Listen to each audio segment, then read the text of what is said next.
University episode 14ல என்ன நடக்குது பார்க்கலாம். அதுக்கு முன்னாடி நம்ம சேனலை சப்ஸ்கிரைப் பண்ணிக்கோங்க. கூடவே பக்கத்தில் இருக்க பெல் ஐக்கானை கிளிக் பண்ணிக்கோங்க. செக்ஷன் இ சீசன் 2 பேலன்ஸ் எபிசோட் இந்த மாசம் ரிலீஸ் ஆகுது. அந்த வீடியோஸை இன்னொரு சேனல்ல போடுவேன். அதோட லிங்கை வாட்ஸ்அப் சேனல்ல கொடுக்குறேன். மறக்காம வாட்ஸ்அப் சேனல்ல ஜாயின் பண்ணிக்கோங்க. அப்பதான் லிங்கை போட்டோடனே உங்களுக்கு நோட்டிபிகேஷன் வரும். வாட்ஸ்அப் சேனல் லிங்கை டிஸ்கிரிப்ஷன்லயும் ஃபர்ஸ்ட் கமெண்ட்லயும் கொடுக்குறேன். ஜாயின் பண்ணி சப்போர்ட் பண்ணுங்க ஃப்ரெண்ட்ஸ். வாங்க இப்ப வீடியோக்குள்ள போகலாம். லாஸ்ட் எபிசோட்ல ஜென் சுப்ரீமோக்கு கீரை கொடுக்குறா. அதை சாப்பிட்ட சுப்ரீமோக்கு அலர்ஜி ஆயிடுது. ஜென்னுக்கு சுப்ரீமோக்கு கீரை அலர்ஜின்னு தெரியாது. தெரியாம தான் கொடுத்திருப்பா. ஆனா இத பசங்க தப்பா புரிஞ்சுக்கிறாங்க. அதுலயும் ஆஞ்சலிகாவும் ரோக்சென்னும் ஜென் பண்ண அந்த காரியத்துக்காக அவளை தண்டிக்கிறாங்க. அதனால ஜென் நிலைமை சீரியஸா போயிடுது. சரியான சமயத்துல சுப்ரீமோ வந்து ஜென்னை காப்பாத்தி ஹாஸ்பிட்டல் கூட்டிட்டு போய் ட்ரீட்மெண்ட் கொடுக்கறாரு. அதுல இருந்தா இந்த எபிசோட் ஸ்டார்ட் ஆகுது. எடுத்த உடனே ஜென் கிளாஸுக்கு போறா. வழியில அவளை பார்த்த பசங்க எல்லாம் பயந்து வேற பக்கம் போறாங்க. அதை பார்த்த ஜென் என்னாலதான் சுப்ரீமோக்கு உடம்பு சரியில்லாம போச்சு. அதனாலதான் இவங்க எல்லாரும் என்ன எப்படி ஒதுக்குறாங்க போல இருக்குன்னு நினைக்கிறா.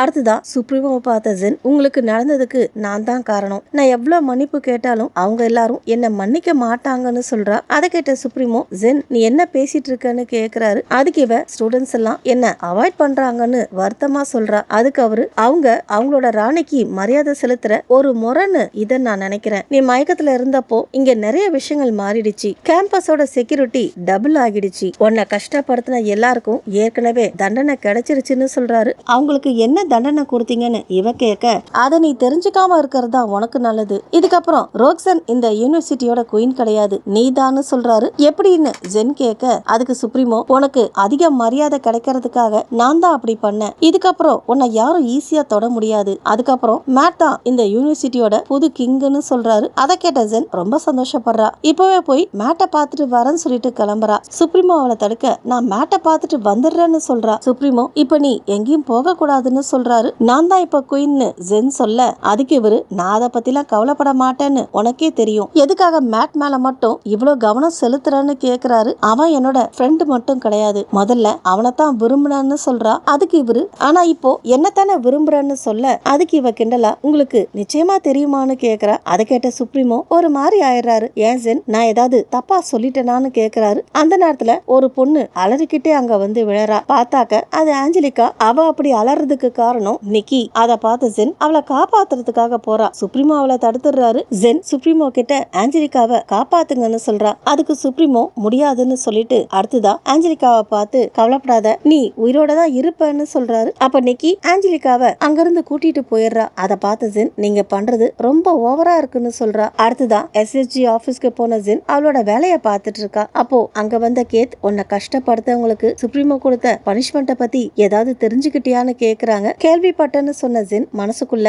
ஆனா இத பத்தி நான் எப்படி ஃபீல் பண்றேன்னு உண்மையாவே தெரியலன்னு சொல்றா. அப்ப கேத் ஜென் கிட்ட ஸ்டோர் ரூம் சாவியை கொடுத்து ஒரு வேலையை பார்த்துட்டு வர சொல்றாங்க. ஸ்டோர் ரூம் சாவியை வாங்கின ஜென் ஸ்டோர் ரூமுக்கு போய்கிட்டு இருக்க வழியில அவளை பார்த்த பசங்க எல்லாம் அவளை பார்த்து ஒதுங்கி போறாங்க. அதை பார்த்த ஜென் மனசுக்குள்ள, சுப்ரீமோ கொடுத்த அந்த பனிஷ்மெண்டால தான் இவங்க எல்லாரும் என்ன பார்த்து பயப்படுறாங்க போல. இதனால சுப்ரீமோக்கு எந்த பிரச்சனையும் வரக்கூடாதுன்னு நினைக்கிறா. அடுத்ததா ஸ்டோர் ரூமுக்கு போன ஜென் கேத் கொடுத்த வேலையை பார்த்துட்டு இருக்கா. அந்த நேரத்துல அங்க ஆஞ்சலிகா வந்தவ, நீ புதுசா வந்த உடனே அவரோட செக்ரட்டரி ஆகிட்ட. இப்போ 4th ரேங்க்ல இருக்கிற. அது மட்டும் இல்ல, இப்போ நீ தான் இந்த யூனிவர்சிட்டியோட குயின். உனக்கு அந்த அளவுக்கு பேராசையா? உனக்கு தேவைப்பட்டதெல்லாம் ஏற்கனவே கிடைச்சிருச்சு. இதுக்கப்புறமும் சுப்ரீமோ வேணுமா? நீ அவர் பக்கத்துல இருந்தாலே அவரு வீக் ஆயிடுறாரு. அது உன் கண்ணுக்கு தெரியலையா?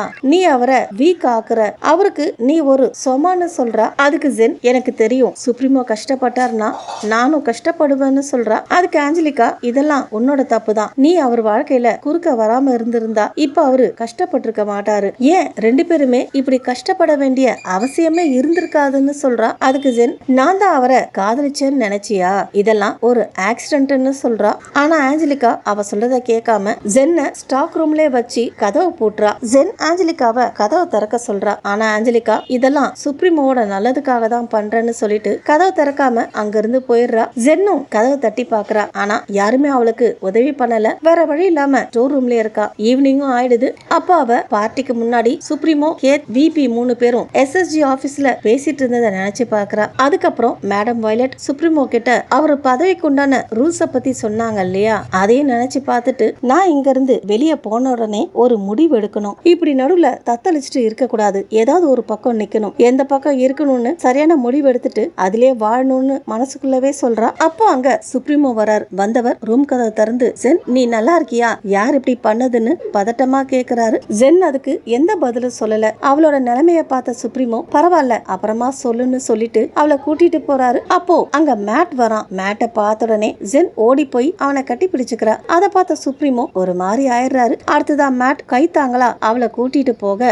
அப்ப ஜென் ஹாஸ்பிட்டல்ல இருந்தப்போ சுப்ரீமோ என் மூச்சு இருக்கிற வரைக்கும் உன்னை பாதுகாப்புன்னு சத்தியம் பண்ணி கொடுத்தாரு இல்லையா, அதை நினைச்சு பாக்குறா. உடனே ஓடி வந்து சுப்ரீமோவை கட்டி பிடிச்சுக்கிறா. இதுக்கப்புறம் என்னால போராட முடியாதுன்னு அவர்கிட்ட சொல்ல அதுக்கு சுப்ரீமோ நீ எதுவும் பண்ண தேவையில்ல, உனக்காக நான் போராடுவேன்னு சொல்றாரு. அதை கேட்ட ஜென் சந்தோஷப்படுறா. அவங்க ரெண்டு பேரையும் ஒன்னா பார்த்த மேட் அமைதியா அங்க இருந்து போயிடுறாரு. போறப்போ அவரும் ஜென்னும் சந்தோஷமா இருந்த எல்லா மொமெண்ட்ஸையும் நினைச்சு பார்த்துக்கிட்டே போறாரு. அடுத்தடுத்த நாட்கள்ல சுப்ரீமோ ஜென்னும் இன்னும் நெருக்கமாகறாங்க. அவங்க காதலும் மெல்ல மெல்ல வளர ஆரம்பிக்குது. சுப்ரீமோ எங்க போனாலும் ஜென்னோட கையை பிடிச்சு கூட்டிட்டு போறாரு. அவங்க ரெண்டு பேரும் கைய கோத்துக்கிட்டு நடந்து போறத கேம்பஸ்ல இருக்கிற எல்லா ஸ்டூடெண்ட்ஸும் பாக்குறாங்க. அப்புறம் இந்த விஷயம் ஃப்ரெண்ட்ஸுக்கு மட்டும் தெரியாம இருக்குமா, அவங்களும் இத பத்தி கேள்விப்பட்டு ஜென்னை கிண்டல் பண்ண ஆரம்பிக்கிறாங்க. அடுத்ததா ஜென் தனியா உட்கார்ந்துருக்கா. அங்க வழக்கம் போல அந்த பூனைக்குட்டி வருது. அதை தூக்குன ஜென் அதுகிட்ட பேசிட்டு இருக்க அங்க சுப்ரீமோ வராரு. வந்தவர் இங்க என்ன பண்ணிட்டு இருக்கன்னு கேக்குறாரு. அதுக்கு இவ கொஞ்சம் தனியா இருக்கணும்னு நினைச்சேன்னு சொல்றா. அப்படியா,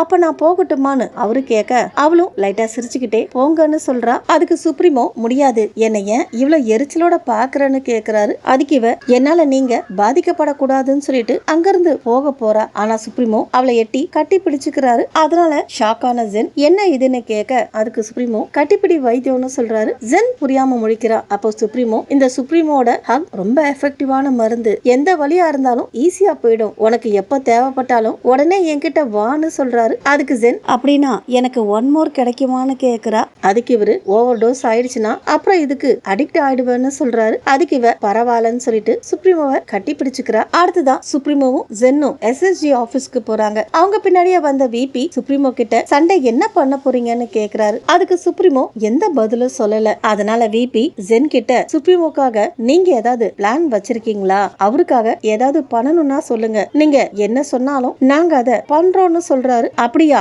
என்ன சொன்னாலும் பண்ணுவீங்களான்னு சுப்ரீமோ கேட்க கேத்து விபியும் ஆமான்னு தலையாடுறாங்க. அதுக்கு சுப்ரீமோ அப்படின்னா என்ன தனியா விட்டுட்டு நீங்க போங்கன்னு சொல்ல அதை கேட்ட கேத் சுப்ரீமோன்னு பதறாங்க. அதுக்கு சுப்ரீமோ எனக்கு தெரியும் நான் கேக்குறத உங்களால செய்ய முடியாதுன்னு சொல்றாரு. அதுக்கு கேத் விளையாடாதீங்க, அலட்சியமா இருக்காதீங்க பிரசிடென்ட் ஏஸ், இந்த பொசிஷன் கிடைச்சதுக்கு நீங்க பெருமைப்படணும்னு சொல்றாங்க. அடுத்ததா விபி தண்டனையில இருந்து ஜென்னை நீங்க காப்பாத்தின விஷயம் மத்தவங்களுக்கு தெரிஞ்சா அவங்க உங்களுக்கு எதிரா திரும்பிடுவாங்கன்னு சொல்றாரு. அதை கேட்டு கடுப்பான சுப்ரீமோ இந்த பேச்ச இதோட விட்டுருங்கன்னு சொல்றாரு. அதுக்கு கேத் அவளாலதான் நீங்க இப்ப கஷ்டப்படுறீங்கன்னு அவளும் தெரிஞ்சுக்கிறது நல்லதுன்னு சொல்றாங்க. அதை கேட்ட சுப்ரீமோ ஜென்னோட காதை மூடி இதெல்லாம் கேட்காதன்னு சொல்றாரு. அதை பார்த்து கடுப்பான கேத் நான் ஒன்னும் கேலி பண்ணல, விளையாட்டாவும் பேசல, செக்ரட்டரி ஜென் நீங்க கொஞ்சம் எச்சரிக்கையா இருக்கணும், அது உங்க ரெண்டு பேருக்குமே நல்லதுன்னு சொல்றாங்க. அதுக்கு ஜென் சுப்ரீமோவை காப்பாத்த நான் என்ன பண்ணணும்னு கேக்குறா. அதுக்கு விபி நீங்க உங்க லிமிட்ல இருக்கணும், சுப்ரீமோ யார் கூடயும் ரிலேஷன்ஷிப் வச்சுக்க கூடாதுன்னு தடை விதிச்சிருக்காங்க, அவருக்கு ஒரு வீக்னஸ் இருக்கிற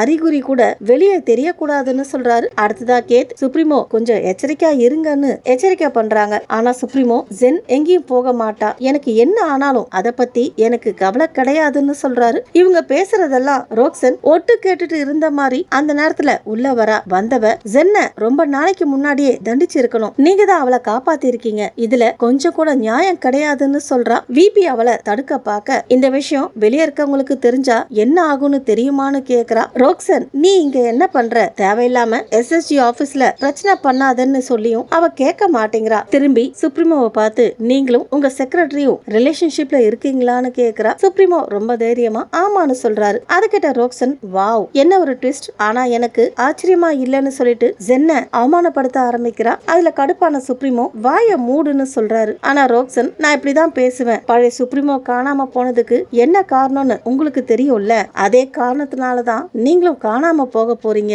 உங்க ரகசியத்தை நான் இந்த யூனிவர்சிட்டி முழுக்க சொல்ல போறேன், அதுக்கப்புறம் அதனால வரப்போற எதிர் விளைவுகளையும் பிரச்சனைகளையும் சமாளிக்க நீங்க ரெடியா இருக்கிறீங்களான்னு கேக்குறா. அதை கேட்ட ஜென் உடனே ரோக்சன் முன்னாடி போய் மண்டி போடுறா. அதை பார்த்தா சுப்ரீமோ ஜென் இப்படி பண்ணாதன்னு சொல்லிட்டு அவளை எழுப்ப முயற்சி பண்றாரு. ஆனா ஜென் அவ சொல்றத கேட்க மாட்டேங்கிறா. அவ ரோக்சன் கிட்ட ப்ளீஸ் தயவு செஞ்சு இந்த மாதிரி பண்ணாதன்னு கெஞ்சிரா. ஆனா ரோக்சன் அவ சொல்றத கொஞ்சமும் கேட்க மாட்டேங்கிறா. ரொம்ப லேட் ஆயிடுச்சுன்னு சொல்லிட்டு சுப்ரீமோவை பார்த்து நீங்க எல்லாத்தையும் சீக்கிரம் இழக்க போறீங்கன்னு சொல்லிட்டு அங்க இருந்து போயிடுறா. அதை பார்த்த கேத் இதெல்லாம் உங்களோட தப்பு தான் ஜென்னை திட்டுறாங்க. அதுல கடுப்பான சுப்ரீமோ ஜென்னை கூப்பிட்டு அங்க இருந்து போயிடுறாரு. அங்க இருந்து வெளியே வந்ததுக்கு அப்புறம் சுப்ரீமோ என்னை விட்டு போகாதன்னு ஜென் கிட்ட சொல்றாரு. அதுக்கு அவ உங்களை காப்பாத்த இதுதான் ஒரே வழின்னு சொல்றா. அதுக்கு அவரு இந்த பதவி இல்லாம என்னால வாழ முடியும், ஆனா நீ இல்லாம என்னால வாழ முடியாதுன்னு சொல்றாரு. அதுக்கு ஜென் இல்ல உங்களால முடியும், நான் இல்லாம இத்தனை நாள் வாழ்ந்திருக்கீங்கல்ல அதே மாதிரி இனிமேயும் வாழ முடியும்னு சொல்றா. ஆமா உயிரோட இருந்தேன் ஆனா வாழல, அத புரிஞ்சுக்கோ. நான் ரொம்ப காலமா இங்க இருக்கேன், ஆனா ஒரு மனுஷனா கூட என்ன நான் உணரல. உன்னை பார்த்ததுக்கு அப்புறம் தான் நான் உண்மையாவே மனுஷனா ஃபீல் பண்ணேன். ஏன்னா நீ தான் என்ன அப்படி உணர வச்ச.